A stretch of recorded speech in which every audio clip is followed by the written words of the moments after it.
I'm Danielle Pletka with the American Enterprise Institute, and I'm really pleased to welcome Chairman Michael McCaul to AEI, to our new stage. Chairman McCaul is the chairman of the House Committee on Homeland Security. He's been a representative of Texas's 10th district for 6 terms, if that's right. But prior to that, you have pretty extensive experience in national security. He was the chief of counterterrorism and national security in the U.S. Attorney's Office in the Western District of Texas, and he served as the Texas Deputy Attorney General under current U.S. Senator John Cornyn. Yep. So today, we have a lot to talk about, obviously. There's a lot in the news, and there are a lot of things we want to cover, but today, the chairman and the committee have released this report, a national strategy to win the war against Islamist terror. And so maybe you'd just like to take a couple of minutes for our audience and lay out some of the ideas that are contained here, and, Sure. and there are copies of the report outside for you folks to take afterwards. Let me first thank AEI, a lot of familiar faces in the room. And I want to thank my staff, Miles, Jake, Katie, who were instrumental in putting this document together. We've really been working on this for the last 3 months very intensively, and then, of course, the events of last Saturday occurred, making this report, I think, very timely. On Saturday, we saw 3 terrorist attacks occur in this country, one in New York, one in New Jersey, and one in Minnesota. It's an evolving threat, and I think this report demonstrates again the relevancy and the reason why we need this report. I think it's important to note I've already submitted this to Mayor Giuliani, and I also intend to submit this to Hillary Clinton. I think moving into the next presidency, whoever it is, we'll need to adopt a new counterterrorism strategy. We've been operating off outdated strategies from the Bush administration and now under President Obama. Very different strategies. What we try to do is to take into account the current threat, the evolving threat that we face today that was very different, say, pre-9/11. Or even in years following 9/11. And how has it changed? A lot of people ask, what's the difference between, bin Laden, Al Qaeda, ISIS, Baghdadi? I think the main difference is the age, the digital age.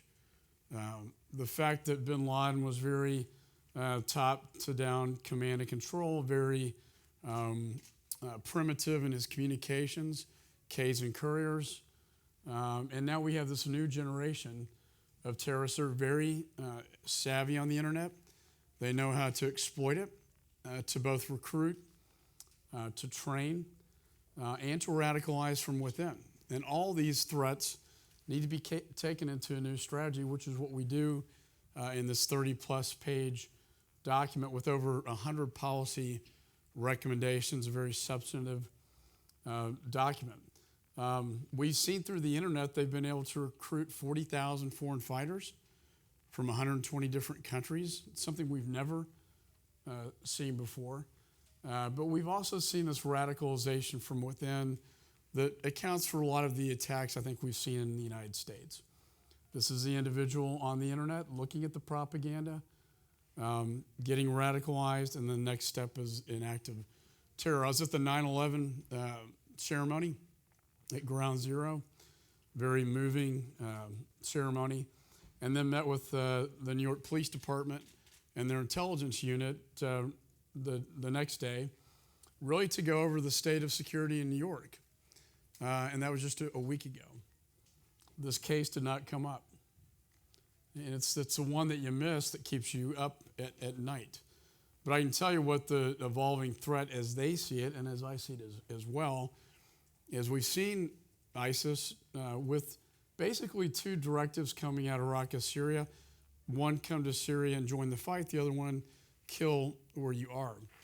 I think with some of the military successes we are starting to have now in Iraq and Syria, you're seeing that message more along the lines of go ahead and stay where you are and then kill by any means necessary, by any means that you have. Whether it's picking up a knife in a shopping mall in Minnesota to developing pressure cooker bombs like the Boston bombers to pipe bombs to running people over in the street. And so we have to adapt this strategy. I think that's what we do in this document. And we can get more specific. If you like, that's sort of the overarching theme that we have to evolve with this evolving threat, because it's not like it was prior to 9/11. The idea of hijacking airplanes in a spectacular event is probably not a likely scenario anymore. What is more likely is an active shooter, is an IED going off and a suicide bomber, or a bomb in a last point of departure airport coming into the United States, like the flight from Cairo to JFK, or what we saw at Sharm el-Sheikh airport. And so that's kind of a broad brush view, if you will, of the threat that has evolved that we see today.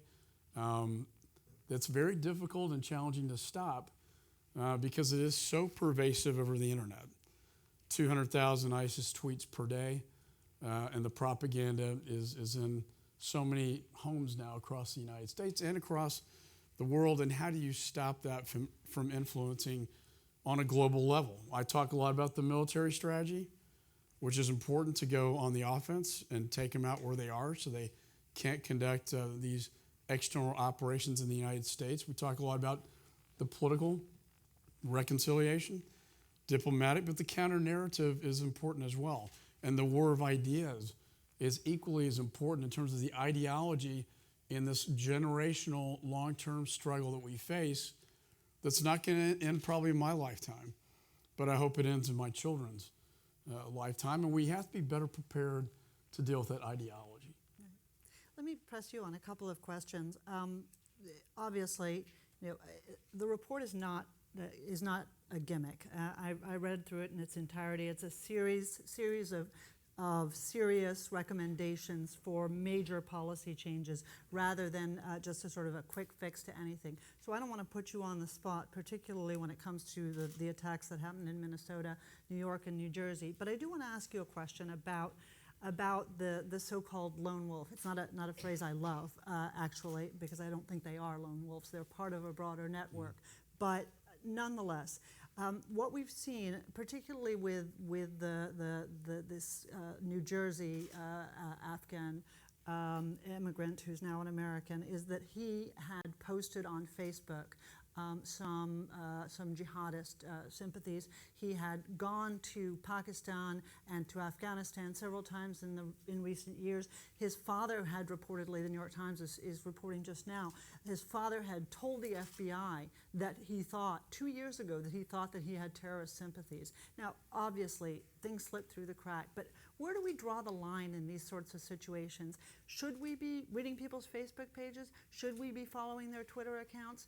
Is that how we do it? And how do we balance that out with privacy? I know you talk about it a little bit, but talk about it some more. Well, I think it's always the balance of, we have to do this in a constitutional way in the United States. I would argue in terms of vetting individuals coming in, like the San Bernardino Black Widow, we should look at social media when we admit people into the country from a safety standpoint. With respect to people already in the United States, obviously the Constitution applies, the First Amendment, but at what point is it really protected by free speech? At what point is how to make a bomb in the kitchen of your mother protected by free speech? And so with all this propaganda, what we try to, I think, emphasize in this document is that it's no longer just one group. It's a global jihadist movement powered by the internet, powered by their ideas, the force of ideas. And so when you say lone wolf, that tends to, I think, in a lot of people's minds sort of downgrade the threat, like it's not that big of a deal. It's just one kind of nutcase problem.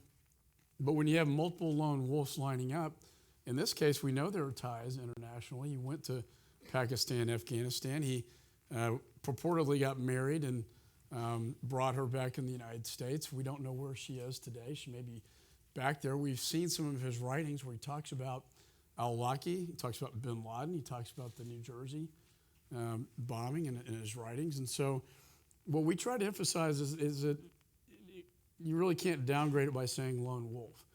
that it is a global jihadist movement, and we need a counterterrorism strategy to address that movement as it exists. And I think we need to look at the internet.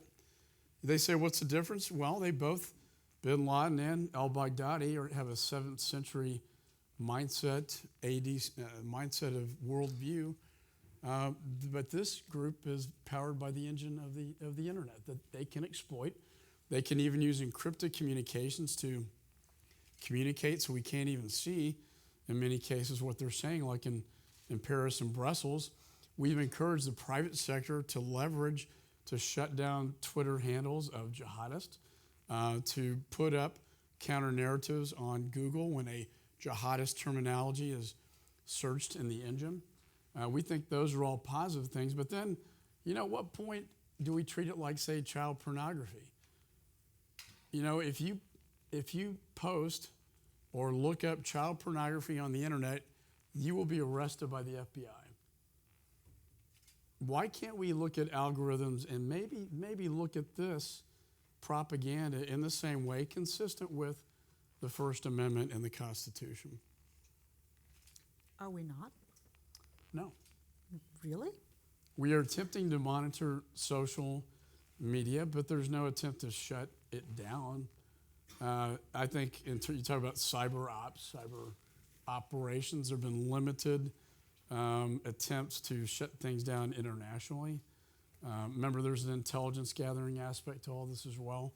But again, I think, that differentiates these new terrorists from the old ones, is their ability to spread this throughout the internet. So, I asked the question, and I beg, this is a healthy discussion to have.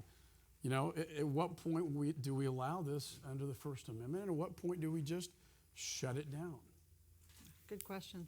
So one of the things that you talk about in the report is you detail you detail the number of plots that there have been. Now, when someone is arrested, nothing happens. There isn't an attack. So, that is the challenge to us. Had we arrested 19 people the day before 9/11, the attacks wouldn't have happened. There would have been an outcry at their arrests. There would have been questions about the evidence and suspicions and profiling and everything else.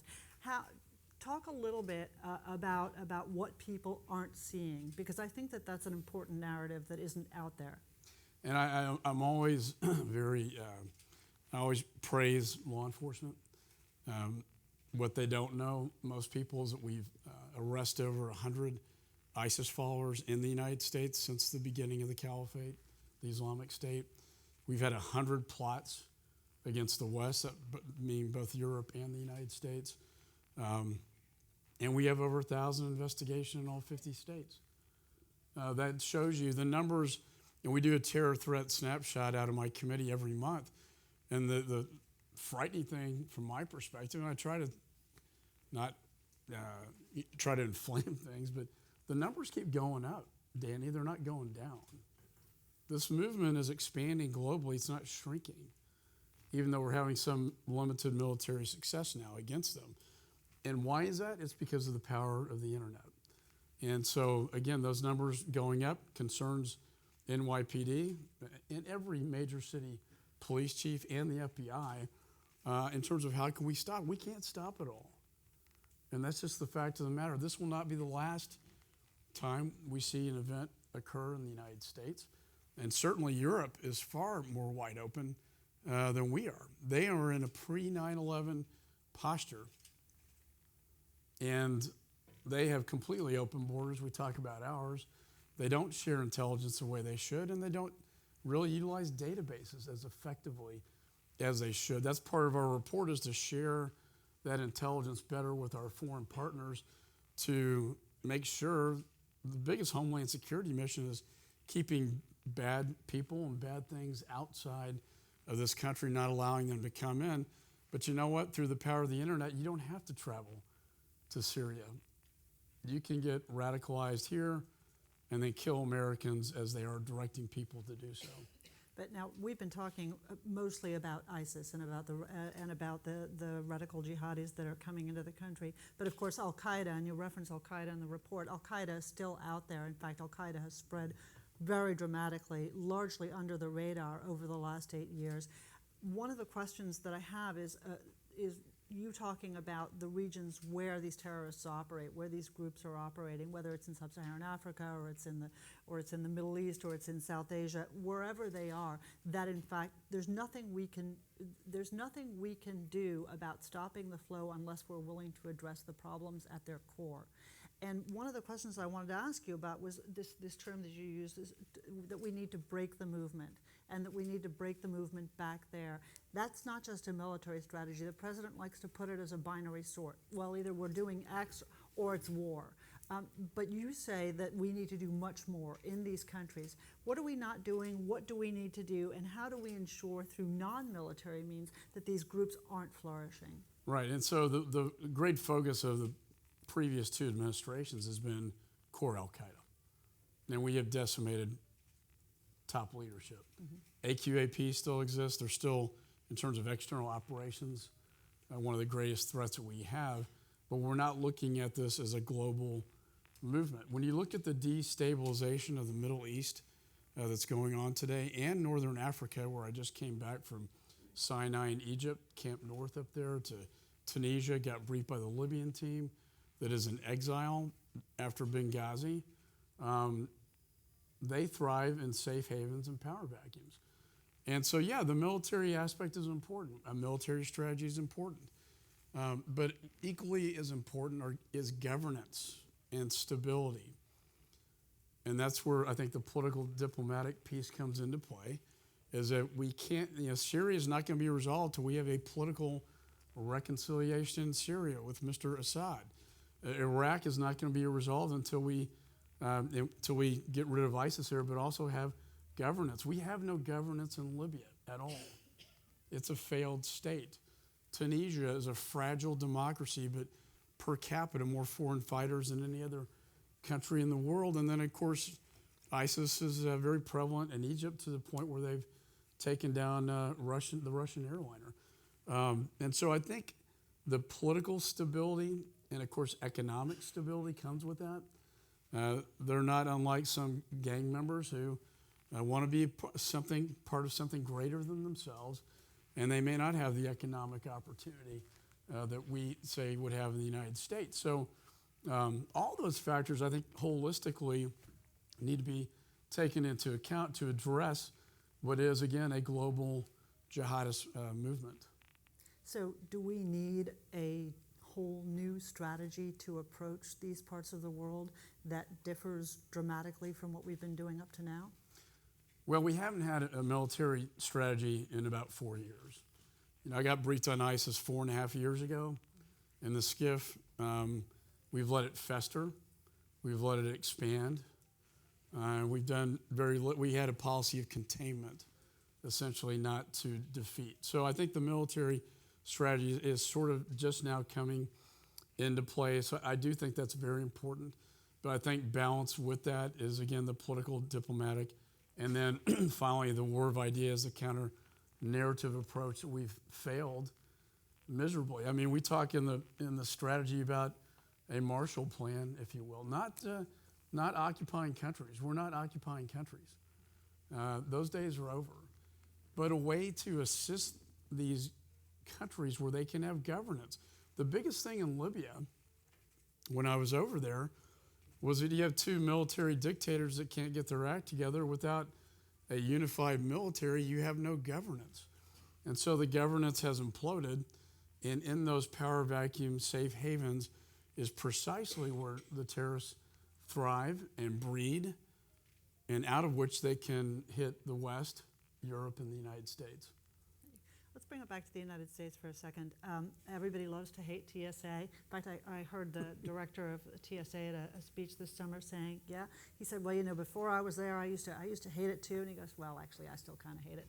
And I think that's probably a shared sentiment around the room.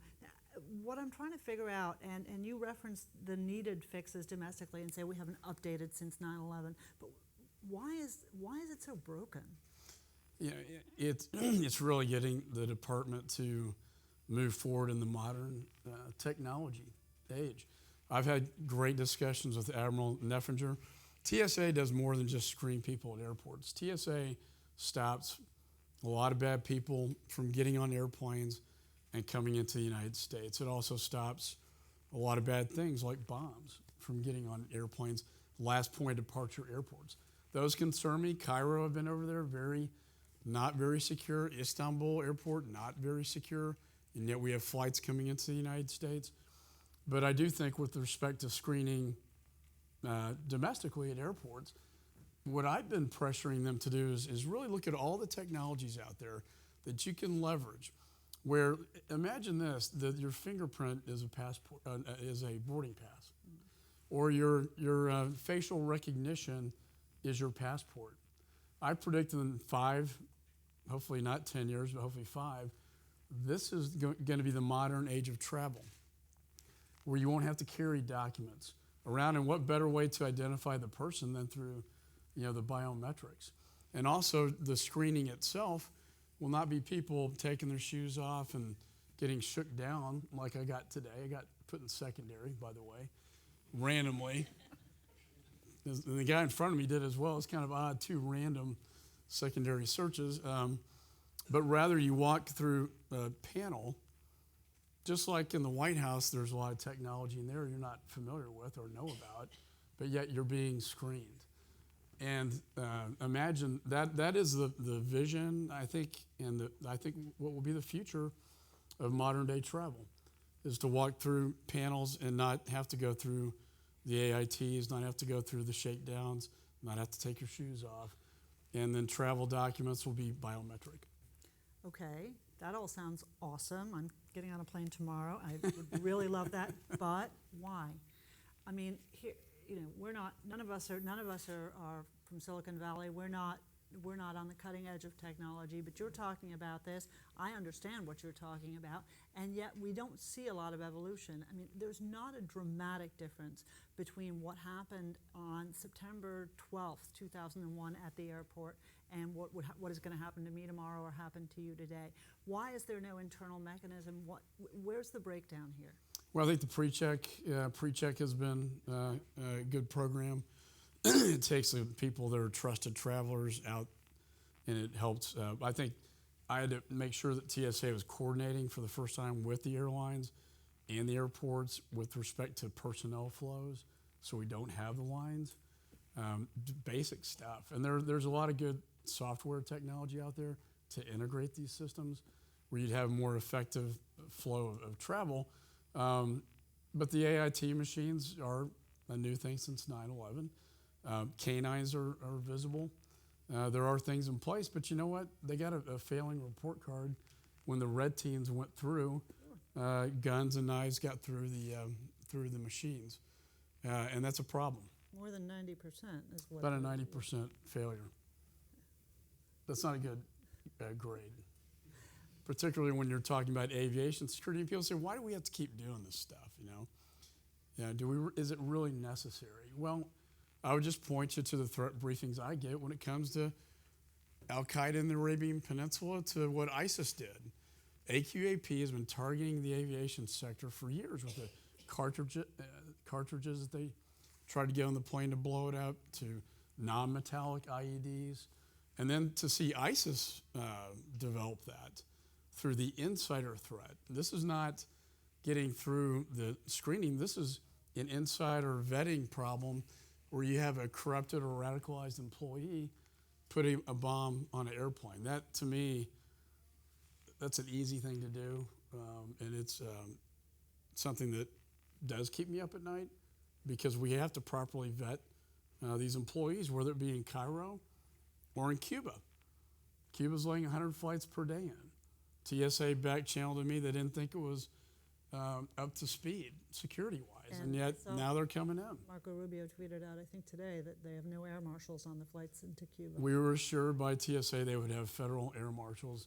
There are none on those flights. Now, why is that? Well, they do have a tie to Iran and Venezuela. They are still a communist country, and so I attempted to go down there to inspect the airport myself with a congressional delegation, and the government of Cuba denied my visa application.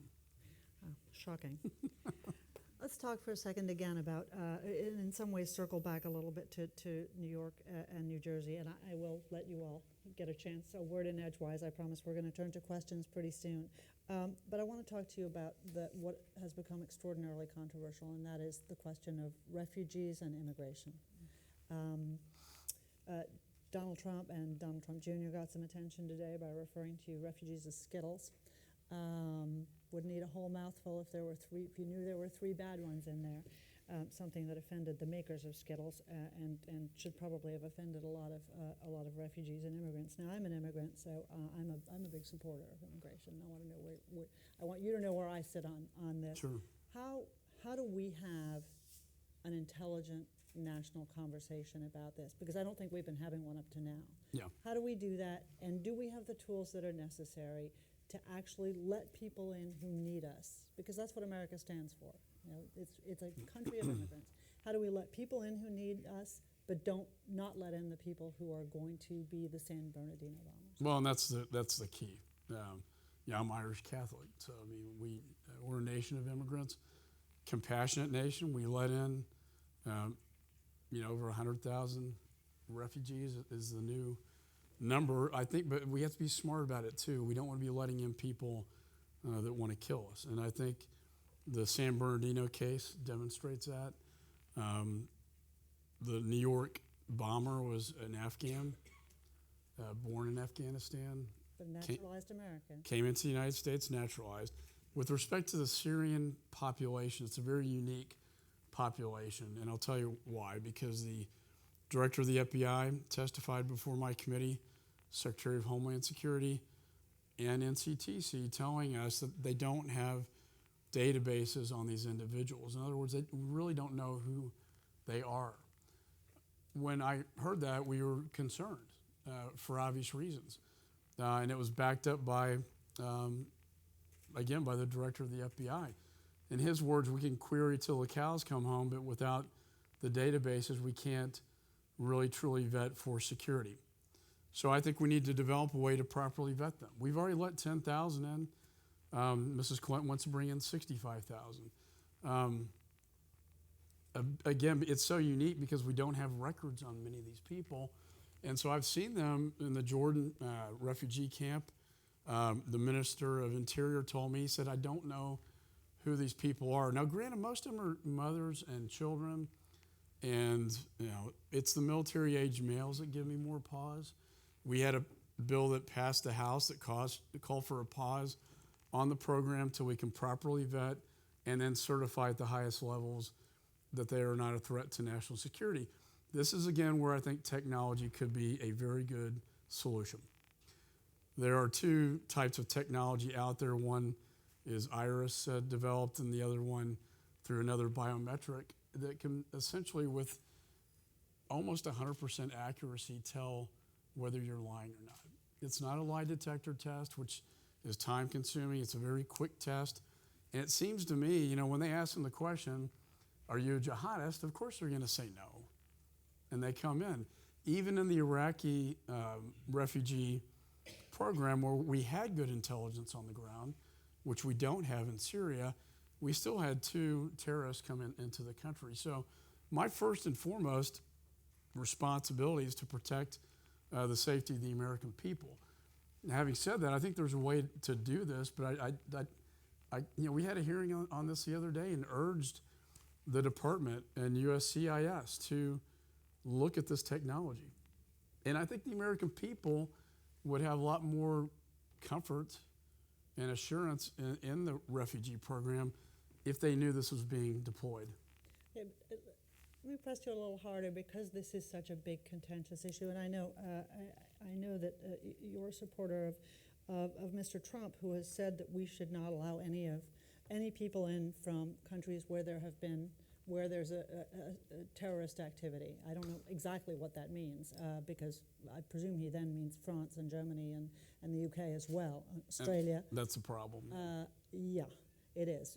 Those countries are in the visa waiver program. Those people are coming in, citizens of those countries. You put together what we were talking about, which is the global jihadi effort that has been absolutely energized by the internet, and it, was far ahead of us in many ways in terms of its modernization of its tactics. And you put that together with the fact that there are people in many countries, 40,000 jihadis who went into Syria. They come from all over the place, not just Tunisia, not just Syria, not just Iraq. How do we maintain our immigration? How do we do that? Should we just be cutting it off, not letting people into the country at all? Or is there a way to actually continue to be the country we have always been? Right, and that's a balance. You noted Europe, I think, is in a far graver situation because so many refugees have come into Europe, and we know that two of the Paris attackers exploited the refugee program to get in.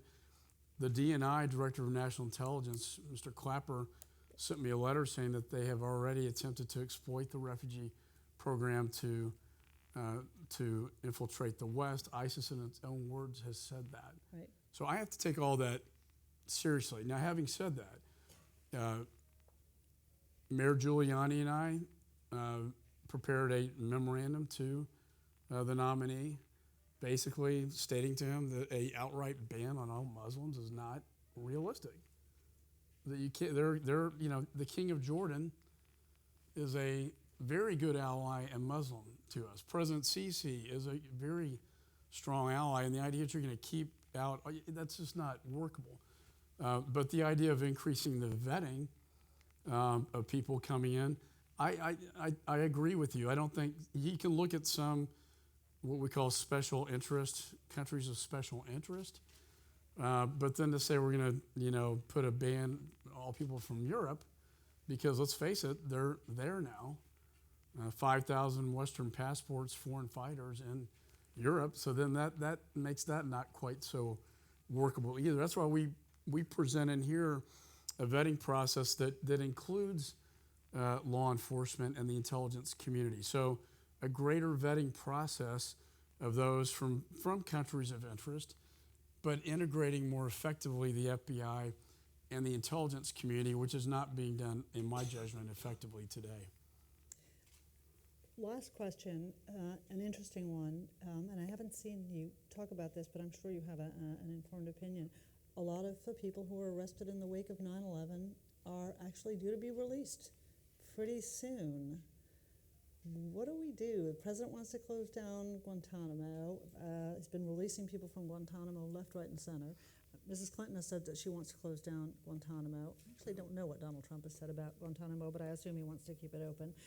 What do we do with these people? Well, with respect to, I was a federal prosecutor at counterterrorism, so many of these have already served their time. Providing material support for, terrorism is a federal crime, and if they have served their time under our law, our legal system, they're entitled to be let go. But it concerns me as well. Can we monitor them? Yeah, but the FBI only has so many resources. We've had hundreds of foreign fighters going to the region, many of whom have come back, and we have to monitor. If we can't arrest and charge them, we have to monitor them in the United States, because we don't want the next act of terror occurring. When it comes to Guantanamo, I've been down there. I saw Khalid Sheikh Mohammed, which was evil incarnate. It was prayer hour. He was bowing to Mecca. Very slender, neatly groomed. I mean, it was spooky. Are we going to bring him in the United States and have him stand trial and create a magnet for the jihadists? We passed in the Congress a bill that prohibits that. So the president now is releasing them into other countries.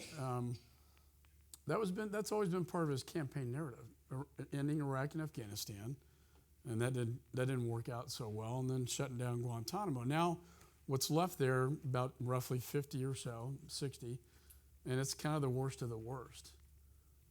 So what do you do with them? For me, it seems like the military needs to move forward with these prosecutions in the military tribunals, but then some you can't prosecute at all. We'll be debating the merits of Guantanamo. I personally think we got great intelligence by detaining terrorists and interrogating them. and I know we have. Can't talk about a lot of it, but we have stopped a lot of bad things from happening as a result of that. Very good. Why don't we open things up to questions? The rules haven't changed. That means, I have to take off my glasses because I can't see you. That means please raise your hand. I'll call on you if you would be nice enough to wait for somebody with a microphone to come over. Identify yourself and put your brilliant statement in the form of a short question. Thank you. Yes, sir. Thank you very much, Mr. Chairman. Raghuveer Goyal, I'm a journalist in Washington. My question is, after 15 years of 9/11 anniversary and 5 years of killing of Osama bin Laden, terrorist activities are still going on around the US and in India and of course in many parts of Europe. What message do you have for the global leaders meeting today at the United Nations in New York, including President Obama and others spoke already today, and many will be speaking in the coming weeks. So what message do you have for what is the future that we live in or in fear? Thank you, sir. It's a great question. It's an area that I'm glad you brought it up because I meant to touch on this.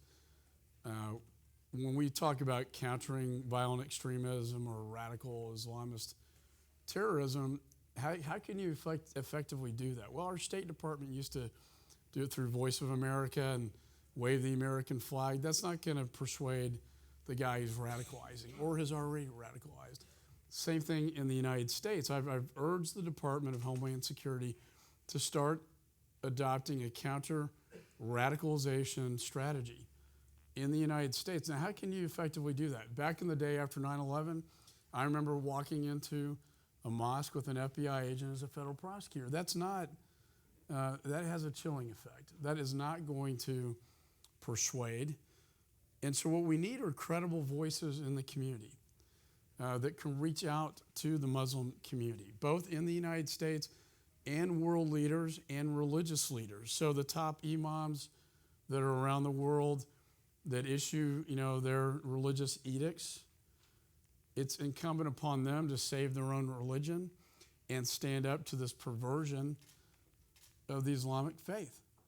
And the same thing in the United States is, I think, tapping into religious leaders in the community, credible voices, also people who've gone to the region and come back, and it wasn't such a great experience fighting alongside with ISIS, or the brides of ISIS, which for the life of me, I don't understand why an 18-year-old girl would, it's like an online dating service, would go into that dangerous part of the world and then be enslaved. And so that's part of the war of ideas and the counter-narrative that we're losing.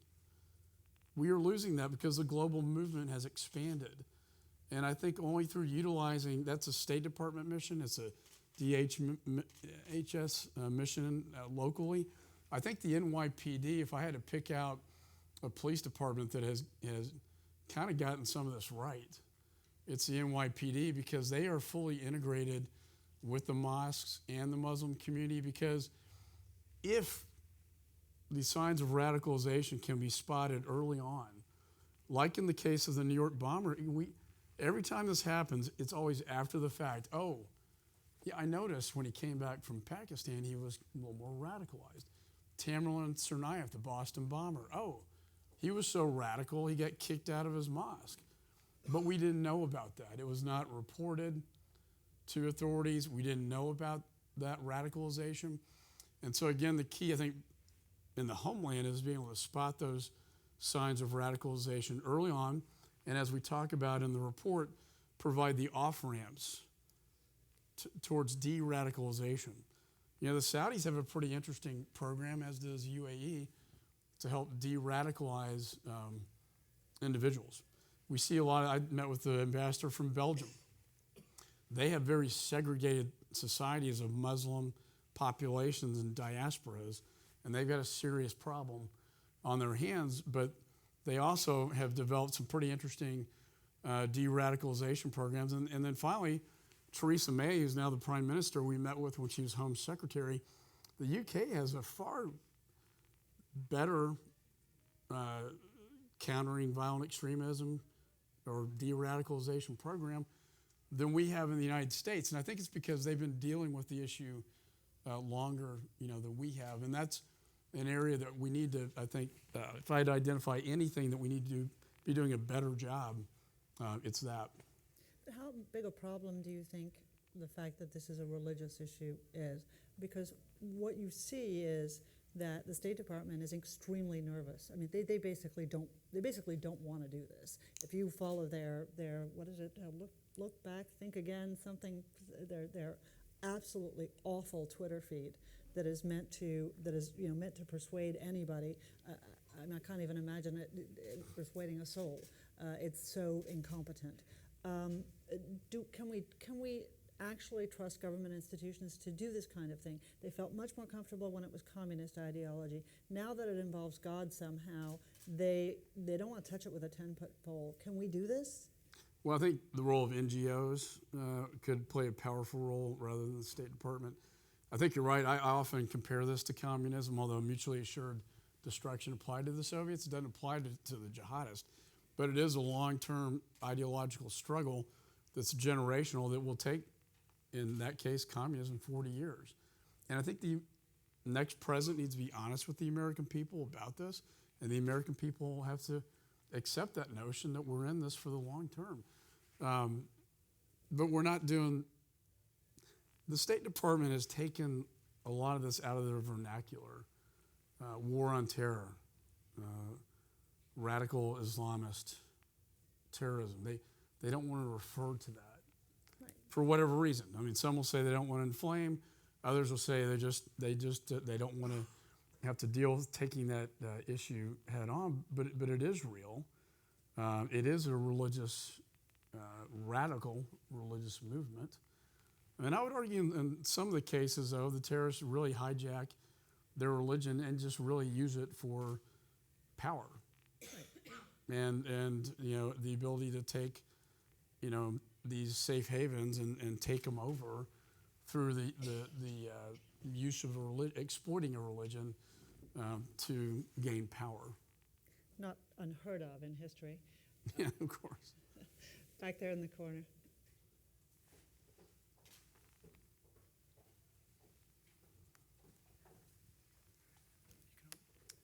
How you doing? I'm Colin Laff. I'm an intern here on the Critical Threats Project. We spend a whole lot of time tracking many of the things you mentioned today. One term that's just beginning to gain prominence is this idea of son of ISIS, this concept that once we destroy ISIS capabilities in Iraq and Syria, it's only a matter of time before ISIS 2.0 emerges. I'm wondering from your perspective, how much resources should we invest in Iraq and Syria to prevent this from happening? It's a good question. We invested quite a bit, and we made a lot of mistakes. I would argue de-Baathification, go back to the Bush administration, was a huge blunder.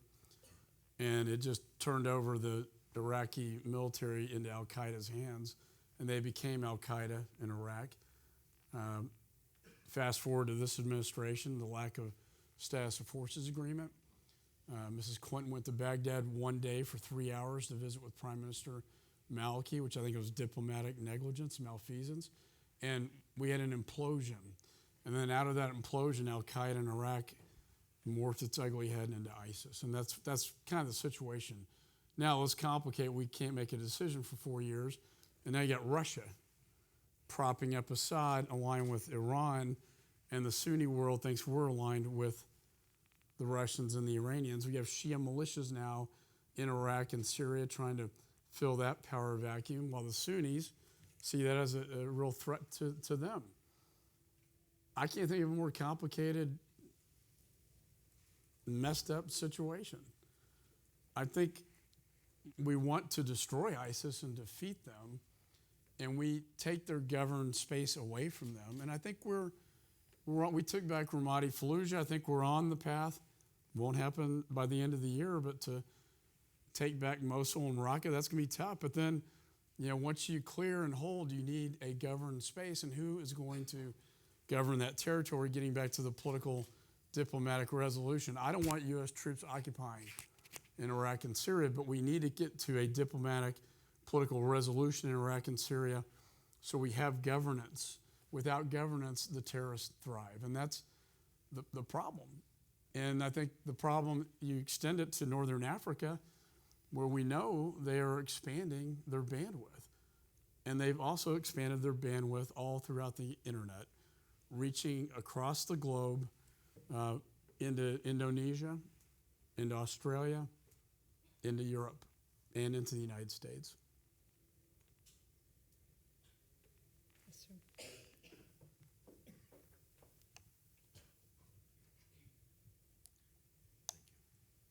Herb Rose. One of the points in your report here is to deny jihadists access to weapons of mass destruction. I seem to recall that in Oklahoma City a number of years ago, a truck was stuffed with ammonium nitrate and fuel oil, caused quite a bit of damage. I've also read recently that 45 states have open carry laws as far as guns are concerned. And I also have recently seen that soft targets are easily attacked using weapons which are available to most citizens. So unless you do something about these easily accessible weapons, how are you going to stop attacks, particularly soft targets in this country? Well, and of course, Ramzi Youssef, another example of ammonia nitrate. I would argue McVeigh learned his tradecraft from Ramzi Youssef, whose uncle is Quli Sheikh Mohammed. You're right; these materials are available. There's a certain limit you can buy. Going to the pressure cooker, it's available on the internet how to build this bomb, readily available. That's why they do it. I would argue AK-47s are the weapon of choice, and there are 100 million. Those are illegal, but there are 100 million AK-47s circling around the black market around the world, and that is their weapon of choice. How do you stop that? The fact is, you can't stop it all. And are you going to ban pressure cookers and department stores to the farmers buying ammonium nitrate? Then you can regulate maybe the amount that someone can purchase. These are all, they're the fact is, if you want to kill and terrorize, it's not that difficult to do. And it's hard to stop. The intelligence is really so important here. And when I talk to the FBI again, what they're most worried about, we're losing intercepts internationally, but when we can't see their communications because they've exploited encryption and turned it against us, such that someone in Raqqa is talking to someone in D.C., but we can't see what they're saying, so we're blind to those communications. That's how I would make a case as a federal prosecutor, through a wiretap. And that may be a thing of the past. I don't know. And the FBI is going to have to think about how are we going to stop not only terrorists, but child pornographers and predators to just regular criminals if we can't get these intercepts anymore. People talk about predictive analytics as kind of the next step that we're going to be looking at to stop some of this. But it's a very big challenge. One of the recommendations in the report is a commission idea I put forward with Senator Mark Warner, a commission of stakeholders, that both intelligence community, privacy, to law enforcement like the FBI, to make recommendations, not unlike the 9/11 Commission did, to the Congress on a very complicated issue, to guide us, because this is an area that cries out for guidance to the Congress. Most members don't understand it, and if we do a knee-jerk response and put a backdoor in everybody's iPhone after the next attack occurs with encryption, that will have an unintended consequence, and it will push innovation and technology offshore. And I don't think most Americans want that. I mean, this opens up the whole Apple FBI issue. I think at the end of the day, the right result occurred, and that was the FBI got the capability to then open the phone rather than the FBI forcing a private company to create codes to create a vulnerability in its own product. You differ with some of your colleagues about that. I'm interested to hear you say that, because I think there was a lot of unhappiness in certain ranks in Congress about Apple actually failing to cooperate with the FBI. So you think they did the right thing, and it came out right in the end. Well, I met with the Apple General Counsel. I know the director of the FBI. I mean, it put me in an interesting position, but I do think the right result occurred. They, were able to hire a. Well, I can't. Can I say who it was? Maybe not. Perhaps best. But they got the capability to do it, rather than I thought it was an overreach, but it shows you how antiquated the law is when the government's relying on a 1789 All Writs Act that was signed into law by President George Washington.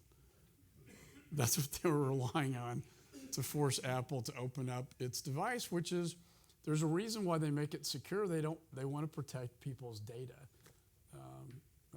We haven't even gotten into the cybersecurity threat. That's Right. a little beyond the Islamist-based threat, but I see that is far more damaging and consequential. And if the jihadists get that kind of capability, they won't have the reservations that the Russians and the Chinese have to use it. So are we doing the right thing? Are we properly equipped? Are we moving in the right direction on cyber, or are we doing what we're doing in all of these other areas, which is a lot of bureaucracy, not moving fast enough, leaving George Washington in charge? Well, on that, we passed out of my committee and out of the Congress the Cybersecurity Act, which provides the information sharing and malicious codes to the private sector with liability protection. They can share it with the federal government and then private to private. This has actually helped harden our critical infrastructures in the private sector. The military would stand up in the event of a cyber warfare attack, but where I'm concerned is that the theft of intellectual property, I think Keith Alexander said the largest transfer of wealth in human history, is killing us from an economic standpoint, to the espionage acts of China, stealing 20 million security clearances out of the federal government, out of OPM, including mine. And mine. And yours. To the allegation of the Russians interfering with our elections, and then the idea that things can be shut down in a cyber warfare event. That is shutting down power grids, financial institutions. I talk a lot about this in my book, Failures of Imagination, about the great potential. And with cyber, it's just staying ahead of that threat curve, just like it's staying ahead of the kinetic Islamist threat. So are we making a mistake then? You and I have spent 45 minutes in our questions talking about the jihadi threat, about Islamists. We've just taken 2 minutes and talked about cyber, Russia, China, the infrastructure, the grid, national security, our clearances, not necessarily in that order of priority, I should add. Are we afraid of the wrong thing? Are we not focused as a nation on what is a much more serious threat because we're focused on pressure cookers in Chelsea? I think they're both. They both demand our attention and focus. I think this gets more attention because it's in the news. Well, cybersecurity is not in the news a whole lot, but when there are no rules of the game, there are no international standards. It's really the Wild West. There were no consequences to China when they stole our security clearances. There are no consequences in this when they ransomware, when they basically extort companies. Otherwise, they shut down their network. So it's an important issue as well. I think this is one that gets more of the headlines. I do think it's more the kinetic threat that results in loss of life and blood on the streets. And that's why it gets a lot of attention. But God forbid they get their hands on that kind of capability. Just like the gentleman talked about weapons of mass destruction, if a Pakistani nuclear device got out, or some of this radiological material that has been smuggled out that we know about gets into this country, that's a problem. ISIS in Dabiq magazine talked about smuggling a Pakistan nuclear device against the into this hemisphere and across the U.S.-Mexico border into the United States. Now, do they have that capability? Why I ask that question at every briefing, I don't think they do, but it's just a matter of getting it in their hands. They got chemical weapons from Assad, so the idea of them getting nuclear material, even a dirty bomb, would shut down this entire city, would shut down the Houston shipping channel, which provides a third of the energy supply. And it's not that difficult. Once you have that material, all you really need is a stick of dynamite, and that would install a serious terror. Right. So there's no failure of imagination on their part, perhaps.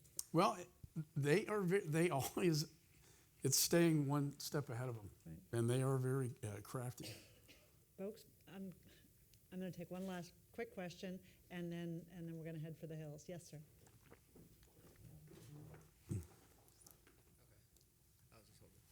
Hi, I'm Stanton Burke. I'm a student at Howard Law School. I had a question regarding the role of social media companies that you mentioned. What role can private companies like Facebook, Twitter, WhatsApp do to help the de-radicalization message? And also, how can they help partner with governments to identify threats that are online? Well, that's what we're in the stage of attempting to do that. And as I mentioned, I've sat down with Twitter in California. There's a woman who is sort of the queen of jihad, they call her, who shuts down the Twitter handles. The only problem is, like Junaid Hussain, they'll just go to another Twitter handle. It's hard to stay in front of that. The Google counter-narrative is important. WhatsApp.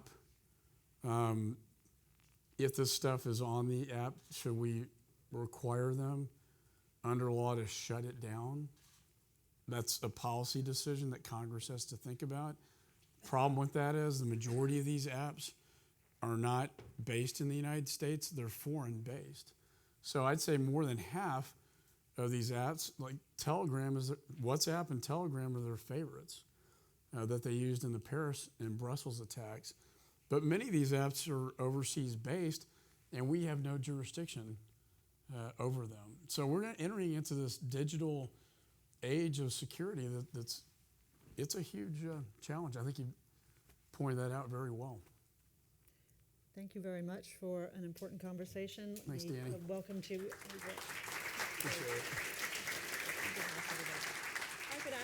I could ask everybody to remain seated for just 1 sec while the congressman heads out, and then we can all get up.